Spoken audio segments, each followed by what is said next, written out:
செவ்வாயினுடைய காரகத்துவங்கள்லாம் என்னென்ன? வீடு, மனை, வாகனம், சொத்து, சுகம், இதெல்லாம் செவ்வாய். சோ அசெட், ப்ராப்பர்ட்டி நீங்க ஒண்ணு வாங்குறீங்கன்னா செவ்வாய். செவ்வாய். உத்தியோகத்துக்கு கடவுள் செவ்வாய். குடியிருக்கின்ற இடம், ஓகேங்களா, அப்புறம் உடன் பிறந்தவர்கள், அப்புறம் உத்தியோகம், நம்மளுடைய பார்ட்னர், இதெல்லாம் ரொம்ப முக்கியம்ல. ரெண்டாவது நம்ம வாய், அதை விட முக்கியம் சண்டை இழுத்து விடுறது. ஆமா, பட்டுன்னு கோவத்துல ஒரு வார்த்தை சொல்லிடுறது. இந்த பயிற்சி ஆகுது பாருங்க, அந்த டைம் இந்த 4 சம்பந்தப்பட்ட விஷயத்தையும் ரொம்ப பொறுமையா ரொம்ப கவனமா கையாளணும். ஓகேங்களா? ஒண்ணு. இப்ப அடுத்து குரு பயிற்சிக்கு வருவோம். இந்த குரு பயிற்சி யாரெல்லாம் கவனத்தோட இருக்கணும்னா, பைக் பிரியர்கள் இருப்பாங்கல்ல, வாகன பிரியர்கள், காரு, பைக்கு தொட்டா நான் 150ல தான் போவேன். ஓகேங்களா? எனக்கெல்லாம் 60ல போய் என் ஜென்மத்தில எனக்கு பழக்கமே கிடையாது. அது ஏன் அப்படி சொல்றேன் அப்படின்னா, குரு வந்து யாருடைய கர்மாவை சிமுலேட் பண்ணக்கூடிய கிரகம்? ராகுவினுடைய கர்ம பதிவை சொல்லக்கூடிய கிரகம் குரு. ஓகேங்களா? ராகு கர்மா எந்தெந்த நட்சத்திரத்தை சேர்ந்தது? இப்ப இந்த குரு பயிற்சியில யாரெல்லாம் கவனத்தோட இருக்கணும்? பூசம், விசாகம், சதய நட்சத்திரத்தை சேர்ந்தவங்க கவனத்தோட இருக்கணும். உங்களுக்கு ராகு கேது பயிற்சி வருது, ஓகேங்களா? ராகு கேது பயிற்சியில யாரெல்லாம் கவனத்தோட இருக்கணும் அப்படின்னா, சூரியன் கர்மால பிறந்தவங்க, அஸ்வினி, ஆயில்யம், அனுஷம், பூரட்டாதி. சந்திரன் கர்மால பிறந்தவங்க, பரணி, மகம், கேட்டை, உத்திரட்டாதி. இந்த 8 நட்சத்திரத்தை சேர்ந்தவர்கள் தான் ராகு கேது பயிற்சியில கவனத்தோடு இருக்க வேண்டும்.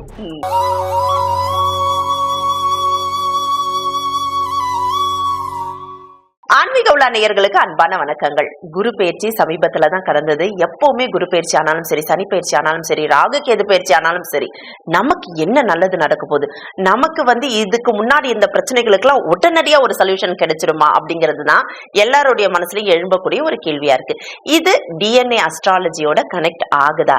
டிஎன்ஏ அஸ்ட்ராலஜர் இதை எப்படி பாக்குறாருங்கிறத வாங்க டிஎன்ஏ அஸ்ட்ராலஜர் விஷால் சார் கிட்டே கேட்டு தெரிஞ்சுக்கலாம். வணக்கம் சார். வணக்கம் சார். எப்பவுமே ஒரு ஆரவாரம், ஒரு பரபரப்பு அப்படிங்கிறது இருக்கு.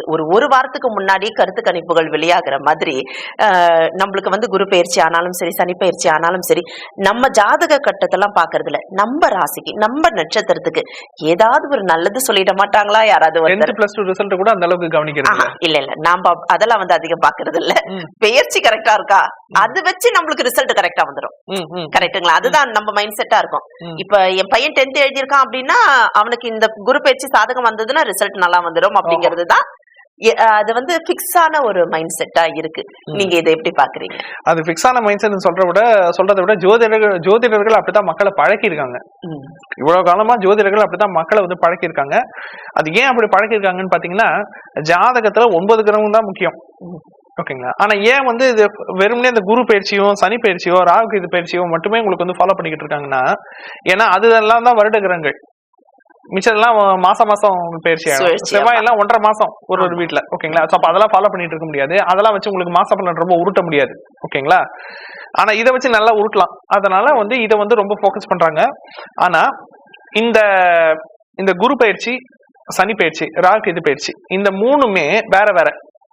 ஓகேங்களா? இந்த 3த்துக்குமே ஃபோக்கஸ் எதுக்கு யார் ஃபோக்கஸ் கொடுக்கணும்னு இருக்கு. அவங்க எல்லாம் வேற ஆட்கள். ஓகேங்களா? சனி பயிற்சி நடக்குது. சனி பயிற்சிக்கு யாரெல்லாம் போக்கஸ் கொடுக்கணும் அப்படின்னு பாத்தீங்கன்னா, 4 நட்சத்திரத்தை சேர்ந்தவர்கள். 27 நட்சத்திரத்துல வெறும் 4 நட்சத்திரத்தை சேர்ந்தவர்கள் தான் சனி பயிற்சிக்கு போக்கஸ் கொடுக்கணும். எல்லாரும் அதுக்கு அட்டென்ஷன் கொடுக்கணும்னு அவசியம் இல்ல. ஆமா. யார் அதுக்கான போக்கஸ் கொடுக்கணும் அப்படின்னு பாத்தீங்கன்னா, கார்த்திகை, பூரம், மூலம், ரேவதி. கார்த்திகை, பூரம், மூலம், ரேவதி 4 நட்சத்திரம். பொறுமையாவே சொல்றேன். கார்த்திகை, பூரம், மூலம் மற்றும் ரேவதி 4 பேர் மட்டும் போதும். இந்த 4 பேர். ஏன்னா இந்த 4 பேர் செவ்வாயினுடைய கர்மாவை கொண்டு பிறந்தவர்கள். அவங்க மட்டும்தான் சனி பயிற்சிக்கு கவனம் கொடுக்கணும். ஓகேங்களா? அது ஏன் கவனம் கொடுக்கணும்ன்றத நான் சொல்றேன். ஏன்னா இப்ப நான் சொல்றதையும் ப்ரெடிக்ஷனா மாத்திடுவாங்க. இப்ப நம்ம ப்ரெடிக்ஷன் ஆஸ்பெக்ட்ல நம்ம பேசல, ஓகேங்களா? சனி பயிற்சியில உங்களுக்கு இதெல்லாம் நடக்கும், அதெல்லாம் நான் பேசல. எந்த விஷயத்துல கவனத்தோட இருக்கணும்னு மட்டும் சொல்றேன். ஓகே. செவ்வாயினுடைய காரகத்துவங்கள்லாம் என்னென்ன? வீடு, மனை, வாகனம், சொத்து, சுகம், இதெல்லாம் செவ்வாய். சோ அசெட், ப்ராப்பர்ட்டி நீங்க ஒண்ணு வாங்குறீங்கன்னா செவ்வாய்.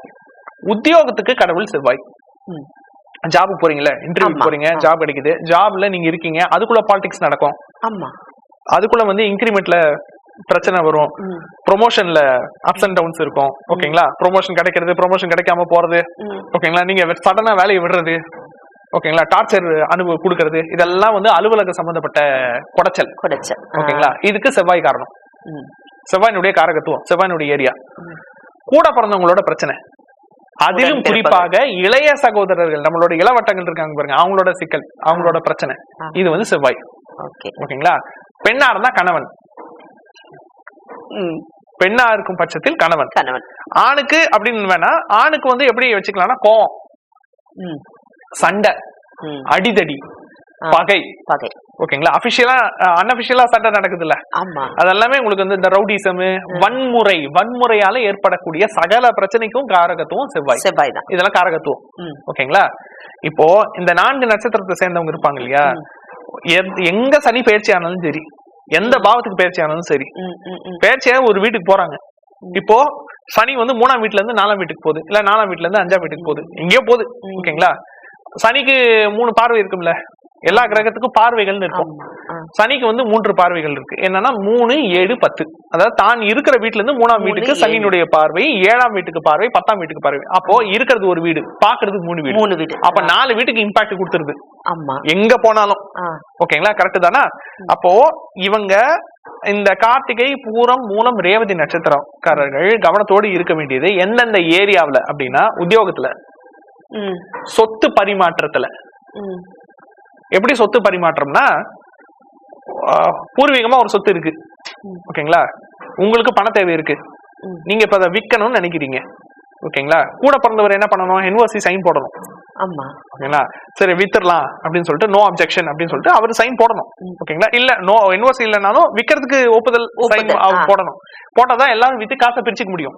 கூட இருந்தவங்க நான் விற்கவே மாட்டேன்னு வீம்புக்கு உட்கார்ந்துருக்காரு. இளைய சகோதரர், இல்ல பங்காளி, பார்ட்டிஷன், நம்மளுடைய பார்ட்னர், அவர் வந்து விற்க மாட்டேன்னு உட்கார்ந்துருக்காரு. ஓகேங்களா?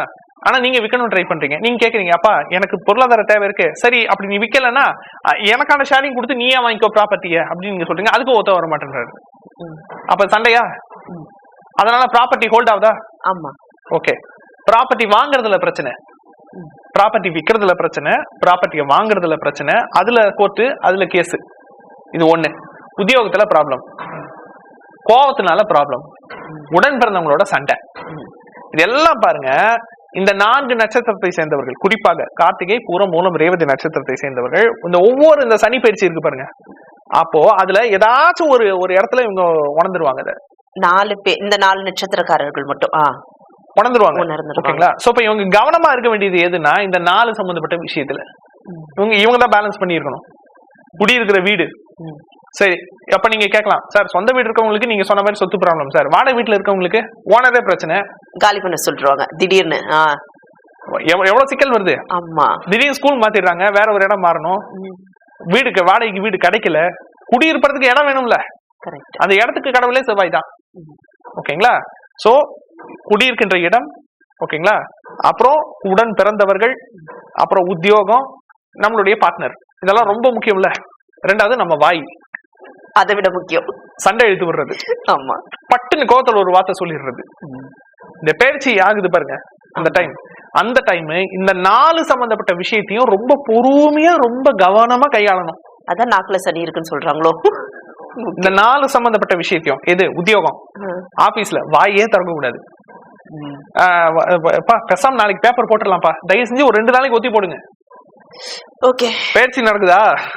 அப்ப ஒத்தி போட்டுட்டு தயவு செஞ்சு ஒரு வாரம் ஒத்தி போடுங்க, பொறுமையா முடிவெடுத்து கொஞ்சம். அப்ப உங்களுக்கே தோணும் ஆல்டர்னேட்டிவா ஏதாச்சும் ஒரு ஏற்பாடு. மனம் அமைதி ஆச்சுன்னா ஆல்டர்னேட்டிவா வேற ஏதாவது வழி இருக்கா, இப்ப இந்த நேரத்துல நம்ம இது செய்யறது சரியா தப்பான்றது உங்களுக்கே கொஞ்சம் தெரியும். இது ப்ரெடிக்ஷன். அந்த அவசரத்துல செய்யக்கூடிய சில விஷயங்கள் இருக்கு பாருங்க, அதாவது வேகம், ஒரு வேகத்துல செய்யற விஷயம் மிகப்பெரிய பாதிப்பை ஏற்படுத்திடும். யாருக்குன்னா இந்த 4 நட்சத்திரத்தை சேர்ந்தவர்களுக்கு எந்தெந்த விஷயத்துல, உத்தியோகத்துல, சொத்து விஷயத்துல, உடன் பிறந்தவங்க விஷயத்துல, பெண்ணா இருந்தா கணவன் விஷயத்துல, ஆணா இருந்தா பகை, கோபம் விஷயத்துல, சண்டை, வன்முறை விஷயத்துல. சாதாரண பேசிட்டு இருப்பாங்க, திடீர்னு சண்டை வந்துடும். கை வைக்கிற மாதிரி இருந்தா உரம் மருந்து போறதோட மட்டும் இல்லாம கேஸும் ஆயிடும். அந்த மாதிரி எத்தனை ஆயிருக்கு, நடு ரோட்ல பிரச்சனை பண்றது, திடீர்னு போலீஸ் வந்துடுறது. ஓகேங்களா? சோ இந்த 4 சம்பந்தப்பட்ட விஷயத்தில் ஒவ்வொரு பயிற்சியின் பொழுதும் இந்த 4 நட்சத்திரத்தை சேர்ந்தவர்கள் மிகுந்த கவனத்தோடு இருக்க வேண்டும். கார்த்திகை, மூலம், பூரம், ரேவதி. ஆமா, அது லக்ன புள்ளியா இருந்தாலும் சரி, அல்லது ராசி நட்சத்திரமா இருந்தாலும் சரி. ஓகேங்களா? ஒண்ணு. இப்ப அடுத்து குரு பயிற்சிக்கு வருவோம். இந்த குரு பயிற்சி யாரெல்லாம் கவனத்தோட இருக்கணும்னா பைக் பிரியர்கள் இருப்பாங்கல்ல, வாகன பிரியர்கள், காரு பைக்கு தொட்டா நான் 150ல தான் போவேன். ஓகேங்களா, எனக்கெல்லாம் 60ல போய் என் ஜென்மத்திலே எனக்கு பழக்கமே கிடையாது. டிராபிக் நான் ரூல்ஸ் ஒரு நாளும் மதிச்சதே கிடையாது. ஃபைன்லாம் போட்டு போறாங்க. அதாவது என்னதான் சட்டம் நெருக்கடி அதை மதிக்க மாட்டேன்னு சொல்லிட்டு போறவங்க போயிட்டு தான் இருக்காங்க. கரெக்டுங்களா? இந்த மாதிரி வண்டிய வந்து பயணத்தை, வண்டிய வாகனத்தை ரொம்ப மோசமாக கையாளக்கூடிய நபர்கள். ஓகேங்களா, மின்சாரத்தை ரொம்ப மோசமா கையாளக்கூடிய நபர்கள், இயற்கையிலேயே சுவிட்ச தொடுறது. ஓகேங்களா, வீட்டுல ஏதாச்சும் ஒரு பழுது அடைஞ்சதுன்னா அதை கவனிக்காம இருக்கிறது. அதாவது மின்சாரம் சம்பந்தப்பட்ட விஷயத்த ரொம்ப மோசமாக அணுகக்கூடிய, ரொம்ப மோசமா கையாளக்கூடிய நபர்கள் ஒண்ணு. அப்புறம் ரசாயனம் சம்பந்தப்பட்ட விஷயம், ஆசிட் சம்பந்தப்பட்ட பொருட்கள், ரசாயனம் சம்பந்தப்பட்ட பொருட்கள், எண்ணெய் சம்பந்தப்பட்ட பொருட்கள், அதை வந்து ரொம்ப தவறுதலாக கையாளக்கூடிய, ரொம்ப கவன குறைவாக கையாளக்கூடிய ஆட்கள் ஒண்ணு. அது இல்லாம பாஸ்போர்ட் எடுக்கிறவங்க, விசா எடுக்கிறவங்க, வெளியூர் போகணும், வெளிநாடு போகணும், அப்போ நீங்க டிக்கெட் ரிசர்வேஷன் கரெக்டா, அதுக்கான முன்னேற்பாடுகளை கரெக்டா பண்ணிக்கணும். ஆமா. ரெண்டாவது, எதுக்காக வெளியூர் போறோமோ, எதற்காக வெளிநாடு போறோமோ, எதற்காக வெளி மாநிலம் போனோமோ, அதுக்கான பர்பஸ்க்குன்னு சிலது இருக்கும். ஒண்ணு படிப்புக்காக போவீங்க, ஆன்மீக டூருக்காக போவீங்க, இல்ல பிசினஸ்க்காக போவீங்க. அதுக்கான ஆவணங்களை ஒழுங்கா எடுத்து வைக்கணும்ல, அந்த டீடைல்ஸ், அதுக்கான முன்னேற்பாடுகளை கரெக்டா பண்ணிக்கணும்ல. அத பண்ணாம சில பேர் மெத்தனமா இருப்பாங்க பாத்தீங்களா. இவங்க எல்லாருமே இந்த குரு பயிற்சி வந்து அந்த அந்த அந்த டைம் மிக மிக மிக மிக கவனத்தோடு இருக்கணும். குரு பார்க்க கோடி நன்மை எல்லாம் கிடையாது, குரு பார்க்க துர்மரணம். அது ஏன் அப்படி சொல்றேன் அப்படின்னா, குரு வந்து யாருடைய கர்மாவை சிமுலேட் பண்ணக்கூடிய கிரகம்? ராகுவினுடைய கர்ம பதிவை சொல்லக்கூடிய கிரகம் குரு. ஓகேங்களா, ராகு கர்மா எந்தெந்த நட்சத்திரத்தை சேர்ந்தது? இப்ப இந்த குரு பயிற்சியில யார் யாரெல்லாம் கவனத்தோட இருக்கணும்? பூசம், விசாகம், சதய நட்சத்திரத்தை சேர்ந்தவங்க கவனத்தோட இருக்கணும். சனி பயிற்சிக்கு ஒரு 4 நட்சத்திரம் சொன்னேன். ஓகேங்களா, சனி பயிற்சிக்கு கூடுதலா இன்னொரு ஒரு அமைப்பை சொல்றேன், கும்ப லக்னம். கும்ப லக்னத்தை சேர்ந்தவங்க. ஓகேங்களா, சனி பயிற்சி கவனத்தோட கவனிக்க வேண்டிய ஆட்கள். அதே மாதிரி குரு பயிற்சியை கவனத்தோட கவனிக்க வேண்டிய ஆட்கள் தனுசு லக்னம்.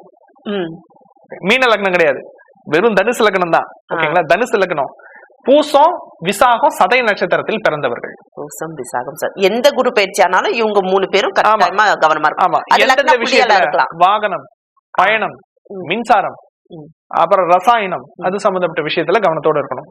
ஓகேங்களா, அப்புறம் குரு சம்பந்த அந்த அதாவது இந்த ராகு கர்மா சம்பந்தப்பட்ட இன்னொரு நெகட்டிவ் என்னன்னா பேராசை. ஓகேங்களா, ஒரே பாட்டுல பணக்காரன் இன்னும் 10 கோடி போட்டு எனக்கு 1000 கோடி வந்துடணும். லாட்டரி டிக்கெட் வேணும், lottery ticket, share trading, export import business எல்லாம் பண்றாங்க பாருங்க. அவங்க எல்லாம் இந்த குரு பயிற்சி டைம்ல ரொம்ப கவனத்தோடு இருக்கணும். கட்டாயமா அவங்களுக்கும் இந்த நட்சத்திரம் தேவையற்ற ஒரு முடிவை செஞ்சு, அதான் சொல்லுவாங்களே, 1வது மாடியில இருந்து குச்சா தெரியாது, 100வது மாடியில இருந்து விழுந்தா எந்திரிக்கவே முடியாது இல்லையா? அந்த மாதிரி தலையே தூக்க முடியாத அளவுக்கு பிரச்சனைக்குள்ள போய் சிக்கிக்கிறது. ஓகேங்களா, அந்த மாதிரியான ஆட்கள்ல இதுல கவனத்தோட இருக்கணும். சரி, ஓகே. இது வெறும் பொதுவா நட்சத்திரத்துக்கு தானா அப்படின்னா, சில கிரக அமைப்புகள் கொண்ட ஆட்கள் கவனத்தோடு இருக்கணும் இந்த குரு பயிற்சி டைம்ல எல்லாம். யாருன்னா 1-9 சேர்க்கை. 1-9 சேர்க்கை, லக்னத்திலேயே குரு.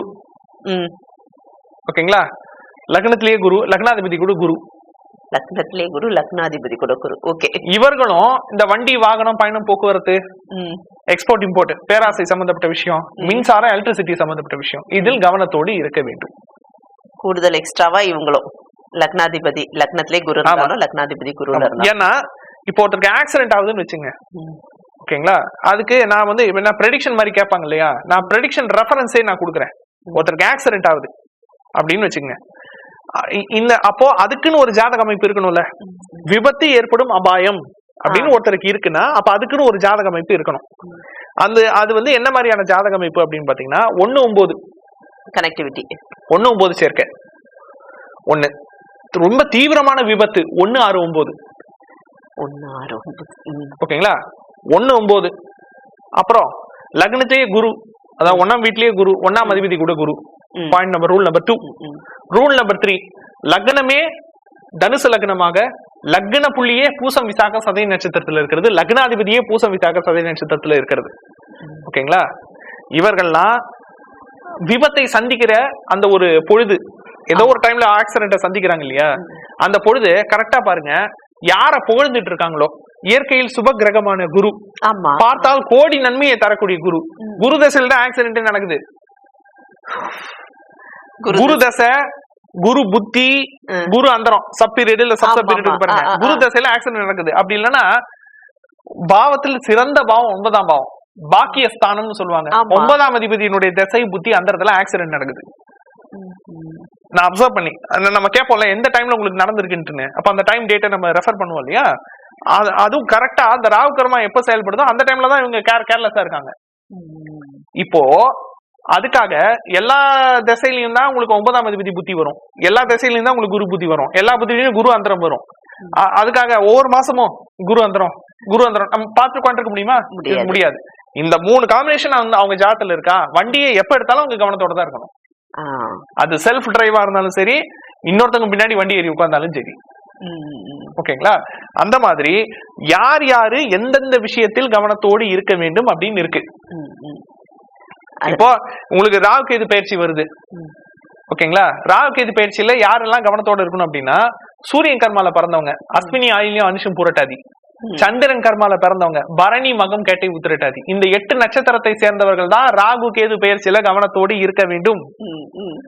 அதுவும் எந்த விஷயத்துல கவனத்தோட இருக்கணும்? அப்பா அம்மாவோட ஃபேமிலி சர்க்கிள் கிட்ட கவனத்தோட இருக்கணும். ரிலேஷன் கிட்ட மொத்தமா அப்பா மூலியமா பிரச்சனை, அம்மா மூலியமா பிரச்சனை, சைக்காலஜிக்கல் ப்ராப்ளம், மெடிக்கல் ப்ராப்ளம், அதுவும் ஹாஸ்பிட்டலே ஏமாத்துறது. ஒண்ணுமில்லாம இருந்த சார், ஹாஸ்பிட்டல் போனேன், 5 லட்சம் ரூபாய் பிடிங்கிட்டாங்க, உறுப்பும் போச்சு, மருத்துவ மோசடியில பாதிக்கப்படுறாங்கல்ல, உயிரும் துறக்குறாங்க இல்லையா. ஒண்ணு வாட்டர் ஆக்சிடென்ட் நடக்குதுல, தண்ணியில கண்டம், ஓகேங்களா?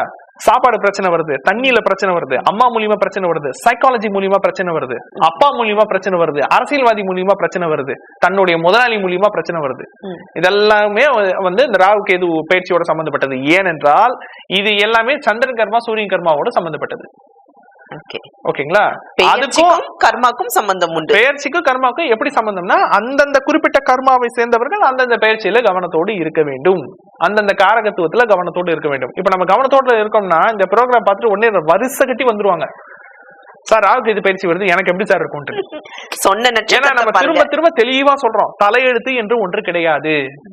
உங்களுக்கு இந்த விஷயம் இருக்குது, இந்த த்ரெட் இருக்குது, நீங்க இந்த விஷயத்துல கவனத்தோடு இருக்கணும்னு நம்ம சொன்னா உடனே அந்த ப்ரெடிக்ஷனை கன்வெர்ட் பண்ணுவாங்க.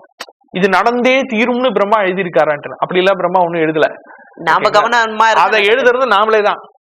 அவங்கவுங்க விதிய அவங்கவுங்களே தான் எழுதிக்கிறோம். ஓகேங்களா? தீர்மானிக்கிறது நம்ம கையில இருக்கு, அதை சரியாக தீர்மானித்துக் கொள்ள வேண்டும். ரொம்ப அழகா சொன்னீங்க சார். ஏன்னா குரு பயிற்சி, சனி பயிற்சி, ராகு கேது பயிற்சினாலே ஒரு பெரிய அட்டென்ஷன் நம்ம கொடுத்துட்டு இருக்கோம். ஆனா யார் அட்டென்ஷன் கொடுக்கணும், எதுக்கு அட்டென்ஷன் கொடுக்கணுங்கிறதையும் ரொம்ப அழகா தெளிவா நம்மளுடைய நேயர்களுக்காகவே புரிய வச்சிருக்கீங்க. ரொம்ப நன்றி சார். நன்றி.